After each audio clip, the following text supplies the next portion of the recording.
गणपती बाप्पा मोरया. नमस्कार मित्रांनो, स्वागत आहे तुमचं सायन्सवाला दादा ह्या आपल्या युट्यूब चॅनलवरती. आपण बघत होतो 2026 मधील वेगवेगळ्या करिअर ऑपॉर्च्युनिटीज बद्दल. ऑलरेडी बऱ्याच टॉपिकवरती डिस्कशन झालेलं आहे. ते व्हिडिओ जर नसतील बघितले तर डिस्क्रिप्शन मध्ये लिंक दिलेली आहे. ते व्हिडिओ नक्की बघा, लाईक करा आणि चॅनलला सबस्क्राईब करा.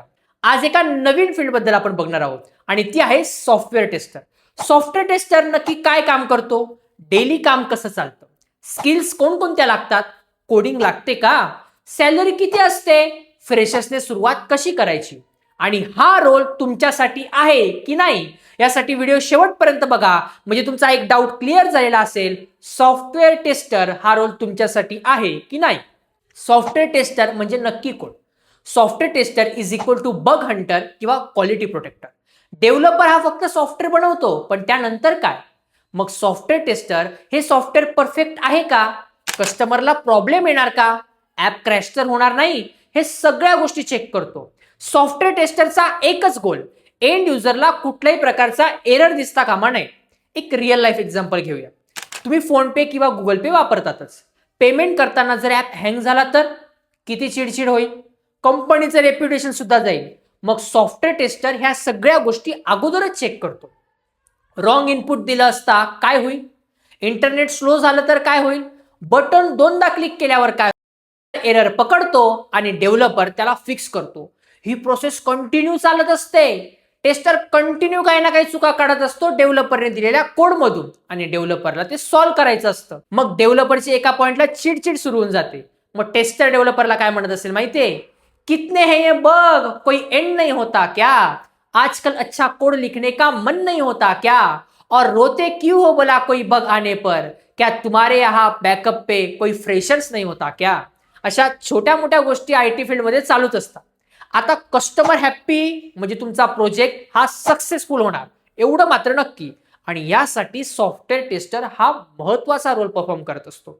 आता सॉफ्टवेअर टेस्टर डेली काय काय काम करतो, रिक्वायरमेंट समजून घेतो, टेस्ट केस लिहितो, सॉफ्टवेअर मॅन्युअली टेस्ट करतो, बग रिपोर्ट तयार करतो, डेव्हलपर सोबत कंटिन्यू डिस्कशन करतो, रिटेस्टिंग करतो, रिलीज अप्रूव्ह करून घेतो.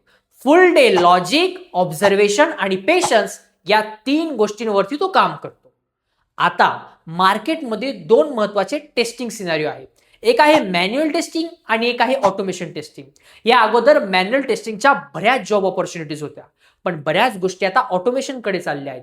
ज्या गोष्टी रिपिटेटिव्ह होता त्या ऑब्व्हियसली ऑटोमेशन कडे जाणार. म्हणून ऑटोमेशन टेस्टिंग म्हणजे काय हे आपल्याला समजून घेणं गरजेचं आहे. सर्वात आधी आपण समजूयात मॅन्युअल टेस्टिंग काय आहे. मॅन्युअली प्रत्येक गोष्ट टेस्ट करणे, टेस्ट केसेस स्वतः लिहिणे, रिअल युजर बिहेवियर चेक करणे, फ्रेशरसाठी हा एक बेस्ट रोड आहे. ऑटोमेशन टेस्टिंग, टूल्स किंवा कोड वापरून टेस्टिंग करणे, सेलेनियम, प्लेराइट. फास्ट आणि रिपिटेटिव्ह टेस्टिंग करायची असेल तर ऑटोमेशन टेस्टिंग वापरतात. करिअर पाथ, मॅन्युअल, ऑटोमेशन आणि सिनियर क्यूए हा एक परफेक्ट रोडमॅप आहे जर का तुम्हाला टेस्टिंग मध्ये करिअर करायचं असेल. सॉफ्टवेअर टेस्टिंगसाठी कुठल्या कुठल्या स्किल्स लागतात, टेस्टिंगचे बेसिक्स जसं की एसडीएलसी, एसटीएलसी, बग लाईफ सायकल. मॅन्युअल टेस्टिंग ही तुम्हाला माहिती असणं गरजेचं आहे. मॅन्युअल टेस्टिंग मध्ये टेस्ट केस रायटिंग करता आली पाहिजे, टेस्ट सिनारिओ लिहिता आले पाहिजे, बग रिपोर्ट तयार करता आले पाहिजे. बेसिक एसक्यूएल क्युरी, एसक्यूएल हे सर्वीकडे मॅन्डेटरी आहे. त्यामुळे जर सुरुवातच करायची असेल तर एसक्यूएल आधी बेसिक शिकूनच घ्या. आता ऑटोमेशन मध्ये कुठले कुठले ऑप्शन आहे. ऑटोमेशन हे फ्रेशर्ससाठी ऑप्शनल आहे, पण माझं ऐकणार तर याही गोष्टी शिकूनच घ्या. सेलेनियम, कोडिंग मध्ये जावा आणि पायथन कुठली तरी एक लँग्वेज मस्त करा. कम्युनिकेशन, कम्युनिकेशन हे तुमचं चांगलं असायलाच हवं, कारण तुम्हाला तुमचा बग हा तुमच्या डेव्हलपर सोबत क्लिअरली एक्सप्लेन करता आला पाहिजे. कोडिंग लागते का? फ्रेशरसाठी फार हेवी कोडिंग तर लागत नाही, पण हो, मॅन्युअल टेस्टिंग म्हणजे नो कोडिंग एवढं मात्र नक्की. एसक्यूएलचे थोडेफार बेसिक येणं तर इम्पॉर्टंट आहे बॉस. ऑटोमेशनसाठी कोडिंग लागते. कोडिंग आवडत नसेल तर टेस्टिंग हे परफेक्ट फील्ड आहे तुझ्यासाठी. इम्पॉर्टंट टूल्स कोणते कोणते शिकायचे आहेत तुम्हाला. टेस्टिंग मध्ये जिरा, बगझिला आणि टेस्ट रे. ऑटोमेशन मध्ये सेलेनियम, टेस्ट एनजी. डेटाबेस मध्ये मायएसक्यूएल. ह्या टूल्स वरती परफेक्ट कमांड करा, म्हणजे सॉफ्टवेअर टेस्टिंग रोल तुम्हाला इझिली ग्रॅप करता येईल. आता सॅलरी किती आहे? बघा, सॅलरी ही डिपेंड करते कंपनी टू कंपनी आणि लोकेशन टू लोकेशन. पण एक बेसिक सॅलरी बघायची झाली तर फ्रेशरसाठी 3 LPA टू 5 LPA, 2 to 4 इयरचा एक्सपिरियन्स असेल तर 6 LPA टू 10 LPA, जर 5 to 8 इयरचा एक्सपिरियन्स असेल तर 12 LPA टू 18 LPA पर्यंत तुमचं पॅकेज जाऊ शकतं. ऑटोमेशन प्लस स्किल म्हणजे 20 LPA पॅकेज पक्का आहे boss. Salary is equal to experience आणि स्किल्स. फ्रेशर्सने सॉफ्टवेअर टेस्टर कसं बनायचं एक स्टेप बाय स्टेप रोडमॅप सांगतो.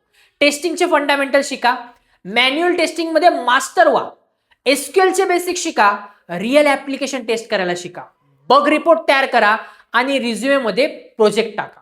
प्रोजेक्ट कोणकोणते? लॉग इन साइन अपचे मॉड्यूल टेस्टिंग, मोबाईल ऍपचे टेस्टिंग करून बघा, पेमेंटचे गेटवे टेस्टिंग करा.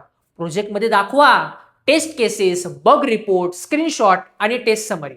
मी फ्रेशर असं नाही तर मी ऑलरेडी ह्या ऍप्लिकेशनचे, ऑलरेडी ह्या सॉफ्टवेअरच्या टेस्ट केस, टेस्ट सिनारिओ लिहिलेले आहे असं प्रेझेंटेशन करायला शिका.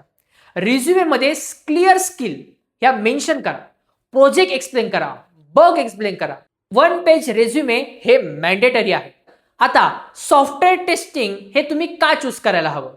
लॉजिक वापरायला आवडत असेल, एरर शोधायला आवडत असतील, कोडिंग हॅवी नको असेल, जर कोडिंग आवडत नसेल, IT इंडस्ट्रीमध्ये एंट्री करायची असेल तर सॉफ्टवेअर टेस्टिंग हा एक परफेक्ट रोड आहे तुमच्यासाठी.